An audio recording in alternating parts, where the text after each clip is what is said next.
Ukraine में फंसे भारतीयों को बचाने की न्यूज़ 24 की जो मुहिम है वो लगातार अभी भी जारी है, जिसके चलते शामली जनपद के जो छात्र हैं वो आज अपने परिवार के बीच पहुंच चुके हैं। आप देख सकते हैं यहाँ पर मानवी भार्गव और अंश भार्गव अपने पूरे परिवार के साथ बैठे हैं।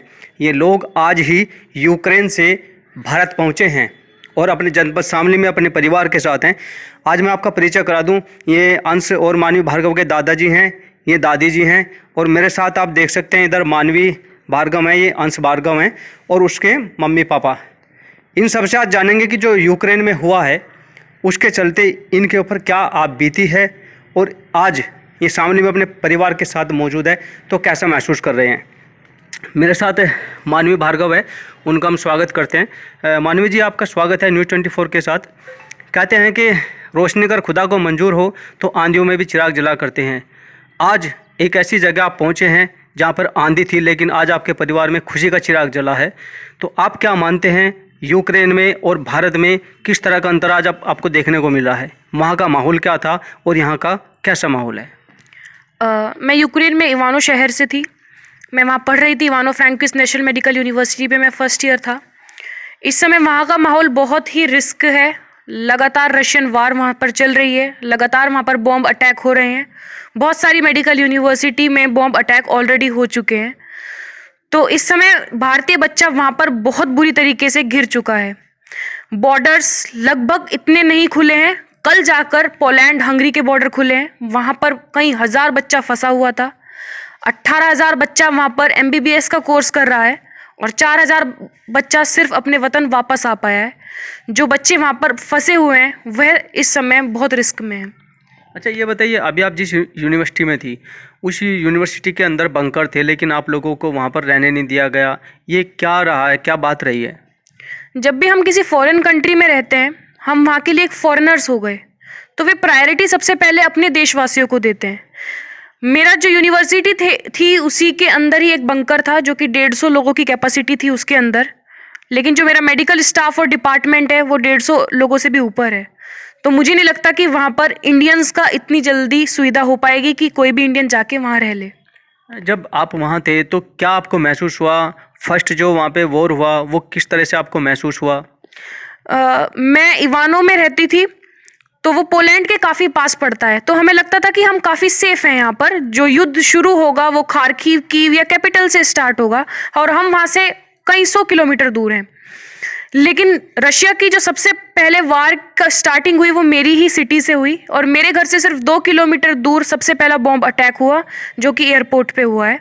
लगातार रशियन फाइटर प्लेन्स आसमान में रहते थे और सिटी अलार्म, इमरजेंसी अलार्म लगातार लोगों को करता रहता था कि आपका जो सिटी है वो एक रिस्क जोन में है। मानवी जी, न्यूज़ 24 की मुहिम जो है लगातार चल रही है भारतीयों को बचाने की। फर्स्टली जनपद शामली से मुहिम शुरू हुई है, वहीं से आपको लाइव भी लिया गया था न्यूज़ 24 के माध्यम से, आपके पेरेंट्स को भी बातचीत कराई गई थी। तो आपको कैसा लगा है? देखो, लगातार न्यूज़ चैनल सभी की हेल्प कर रहे हैं ये बात सरकार तक पहुंचाने के लिए, और आज हम अपने माता पिता के साथ हैं वो एक रीज़न सबसे बड़ा मीडिया भी है, क्योंकि मीडिया बहुत जल्दी से चीज़ों को फैला रहा है। बच्चे आ भी रहे हैं। मिशन गंगा ये हमारी गवर्नमेंट की तरफ से बहुत अच्छा मिशन चल रहा है, लेकिन इस मिशन को अगर थोड़ा और तेज़ी दी जाए तो हमारे सभी बच्चे वहाँ से जल्द निकल पाएंगे, क्योंकि इस समय वो बहुत रिस्क में है और आज एक बच्चे की हत्या भी हो गई। ये बड़ी दुखद बात है कि एक भारतीय बच्चे की मौत हुई है। अच्छा मानवी जी, और ये बताइए कि जो आपकी यूनिवर्सिटी है जहाँ पढ़ रहे थे, अब जो पढ़ाई है इस कंडीशन में पहुँच गई है आपकी कि ना तो इधर ना उधर, तो ऐसे में क्या मानते हैं आप? ये एक बहुत बड़ा हमारे लिए डिप्रेशन का एक वो बन गया है कि अभी हमें नहीं पता हमारी डिग्री का क्या होगा। हम वहाँ एक सपना लेके गए थे डॉक्टर बनने का, और अभी हमें नहीं पता हमारी वो डिग्री रशियन मिलेगी, यूक्रेन रहेगा या नहीं रहेगा, या उस पर रशियन का कब्जा हो जाएगा। तो इस समय हम बहुत ही गंभीर स्थिति में हैं। यानी कि अभी ये आपको कंफर्म नहीं है कि आपकी डिग्री आपको मिलेगी या जो पढ़ाई आपने किया है वो सेफ रहेगी या बर्बाद हो जाएगी, ऐसा है ना? तो ये बताइए, देखिए देश के प्रधानमंत्री की मुहिम है कि बेटी बचाओ, बेटी पढ़ाओ और बेटी बचाओ। तो बेटी पढ़ने तो गई थी अपने देश से दूसरे देश में, बेटी को बचा भी लाए हैं देश के प्रधानमंत्री, लेकिन जो पढ़ाई है अब उस पे कहीं ना कहीं क्वेश्चन मार्क लग गया है कि जो डिग्री है, जो पढ़ाई है, वो सफल रहेगी या नहीं। मानवी की दादी जी हमारे साथ हैं, दादाजी हमारे साथ हैं, उनसे जानेंगे। दादी जी, आपका स्वागत है न्यूज़ 24 के साथ। मैं सबको धन्यवाद देती हूँ और मैं ये चाहती हूँ कि मेरी बच्ची की पढ़ाई प्रधानमंत्री जी कुछ इस तरह का वो निकाले जिससे मेरे पूरे परिवार के बच्चों का और देश के बच्चों का भविष्य बन जाए। उनसे बार बार यही रिक्वेस्ट है कि इनको आगे वही बढ़ाएंगे। हम अब विदेश भेजने का सपना भी नहीं देख रहे हैं क्योंकि हमारे बच्चे इतने अनसेफ हैं। बस बार बार यही प्रार्थना है कि हमारे बच्चों के लिए कुछ इस तरह का यूनिवर्सिटी से किया जाए या यहाँ मेडिकल कॉलेज में कुछ सुविधाएं की जाए जिससे बच्चे हमारे यहीं पे पढ़ाई कर सकें। आपकी बच्ची, आपकी पोती आपके बीच पहुंची है, आपने तिलक भी किया है, मिठाई भी खिलाई है, तो कैसा बहुत खुशी हो रही है इतना, क्योंकि मेरे परिवार के बच्चे हैं, 2 ही बच्चे हैं ये परिवार के, और इनको देख कर मुझे ऐसा लग रहा है कि जैसे कोई जन्नत आ गई हो वापस लौट के। 4 दिन हो गए सोए भी नहीं, ये सोचते रहे कि बमबारी हो रही है, पता नहीं बच्चों का किस तरह होगा, क्या हो रहा होगा, किस तरह अपनी जान निकली पड़ी थी कि हमारी जान वहाँ पड़ी है, हम यहाँ पड़े हैं बुढ़े आदमी। दादाजी, आपका भी स्वागत है न्यूज़ 24 के साथ। तो आपका पोता पोती दोनों भारत देश आए हैं, हालांकि बहुत से छात्र और भी साथ में आए हैं, तो आप क्या कहेंगे, आज आपका पोता पोती आपके साथ हैं? मैं 24 चैनल का स्वागत करता हूं और सभी चैनलों का स्वागत करता हूं। आज हमारे इस मकान में हमारे दोनों चिराग आए हैं और बड़ी प्रसन्नता हुई है, बहुत खुशी हुई है कि समाज में रहकर हमारे बच्चे यहीं आ गए और सब ठीक हैं। और इसी प्रकार जो समाज में सभी की दुआएं इन बच्चों के साथ थी और इनको लाने के लिए, और इन दुआओं के साथ ही हमारे बच्चे आए हैं। और पढ़ाई के लिए हमारे आदरणीय मोदी जी इस बारे में जो विचार करेंगे वो सराहनीय होगा और अच्छा लगेगा। तो आप जो और भारतीय वहाँ फंसे हैं उसके लिए मोदी जी से क्या अपील करना चाहते हैं? मोदी जी से ये अपील करना चाहते हैं कि सभी बच्चे हमारे हैं और वो जल्दी से जल्दी यहाँ आएँ, उसकी उनको लाने की कोशिश की जाए। हाँ दादी जी, आप कुछ कहना चाह रहे बस यही बार बार कहते हैं कि सब भारत के बच्चे वापस आ जाएं, जैसे आज हम खुश हैं वैसे ही सभी परिवारों में ऐसी खुशियाँ लौट के आएं। बार बार यही प्रार्थना है मोदी जी से। देखिए, मानवी की दादी जी और अंश के जो दादा दादी, उन्होंने एक अपील की है कि सभी परिवार के बीच वो खुशी लौट कर आए जो आज हमारे परिवार के बीच आई है। कहते हैं कि जल गया मेरा घर बचा ही क्या था, और बच गया मैं जला ही क्या था।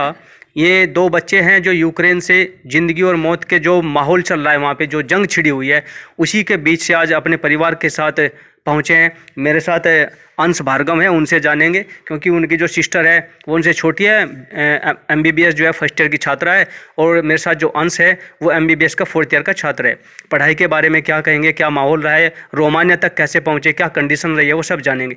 अंश जी, स्वागत है आपका न्यूज़ 24 के साथ। तो जैसे कि आप अपनी यूनिवर्सिटी में थे, यूनिवर्सिटी का क्या नाम है आपकी? इवानो फ्रैंकिस नेशनल मेडिकल यूनिवर्सिटी। तो वहाँ से आप रोमानिया की रास्ते से आए हो, तो कैसे पहुँचे वहाँ तक? देखिए, जैसे ये ऐलान हुआ कि बमबारी हो गई है शहर में, बहुत कंडीशन ख़राब हो गई है, अब कैसे ना कैसे शहर छोड़ना पड़ेगा।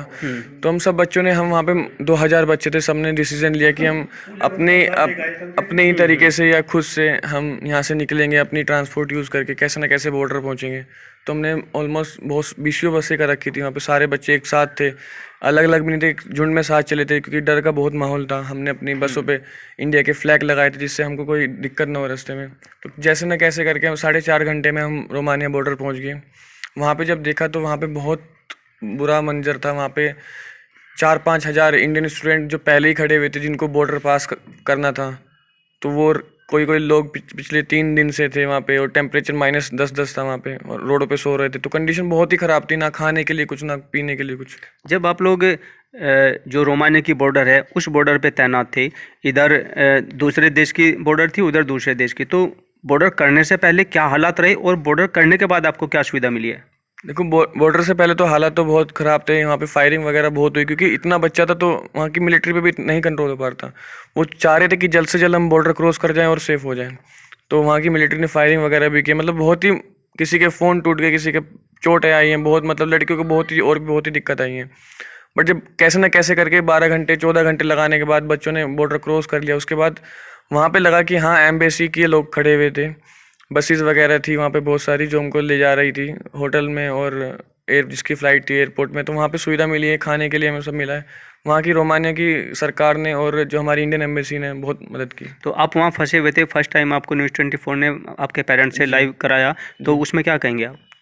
आपका बहुत बहुत धन्यवाद कहूँगा आप न्यूज़ 24 चैनल को, क्योंकि जो पहली आवाज़ हमारी जो वीडियो आई थी वो आपके ही माध्यम से आई थी। उस टाइम तक कुछ नहीं था, आपने ही हमारी आवाज़ जो उठाई है, उसके बाद ही सिचुएशन वहाँ पे आप change लोगों हुई। की आवाज़ और न्यूज़ 24 के माध्यम से 18,000 भारतीयों की आवाज़ बनी है। जी बिल्कुल, मैं ये कह सकता हूँ। ठीक है सर, बहुत बहुत धन्यवाद। अंश और मानी भार्गव के पेरेंट्स भी हमारे साथ हैं। सर, आपकी पहले भी हमसे बात हुई है। आज न्यूज़ 24 के माध्यम से आप लोगों की मुहिम जो है वो एक रंग लाई है। आप लोग गए, अपने बच्चों को दिल्ली रिसीव किया है, तो आप दोनों क्या मानते हैं इसमें?